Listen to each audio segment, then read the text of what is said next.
Hey, Mark the Mechanic here, a little impromptu video. We got a lot of ice storms coming out west and hopefully not here, but I think we got some coming our way too. One of the things that drives you crazy is the ice storm's coming. Okay, is the generator going to start? Your power's out, and you pull it, and you pull it, and you pull, and nothing happens, right? Alright, first thing you want to do, obviously, let's check our on switch. Make sure it's on. Good to go. Go through here, look at all your circuit breakers, make sure everybody's in. This one has an auto throttle. I like to turn it off so it doesn't idle down. Okay, that's good. Oh, do we have our fuel on? On this particular Honda, fuel needs to be straight up. Oftentimes there'll be a little diagram here. This is off. Straight up and down is on. And if it still doesn't start after you turn the fuel on, wait about 30 seconds. What you want to do is get the fuel out of, go ahead and turn the fuel back off. Let's get that fuel out of the carburetor itself. On Hondas, it's nice, there's a little drain here. If you've had untreated fuel sitting in there forever, at least you want to get it out of the carburetor and drain it for a little bit, drain it dry. Hopefully you've got fuel stabilizer in your generator. That'll certainly help a bunch. So sometimes you can get the fuel out of the carb and it'll start again for you. Alright, we got this one dry. So we'll tighten this screw back up. And as you can see, that's some pretty good gasoline there, so shouldn't be an issue for us.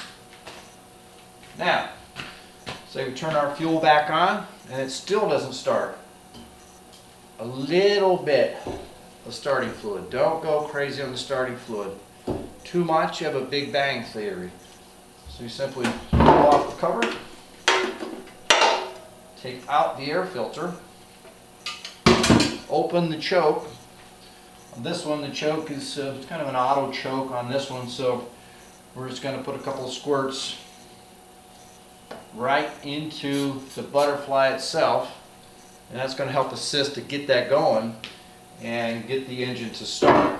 Now if it starts for just a short period and dies, then we got a carburetor issue. Something else has got to be resolved here. Carb's got to be taken off and cleaned most likely. So just to recap here, make sure on switch is on, circuit breakers are all in. One thing we didn't check is oil. Because if the machine will run for a while and it'll die, it may have a lack of oil. A lot of our generators today have a low oil switch in them. So we're going to check our oil here.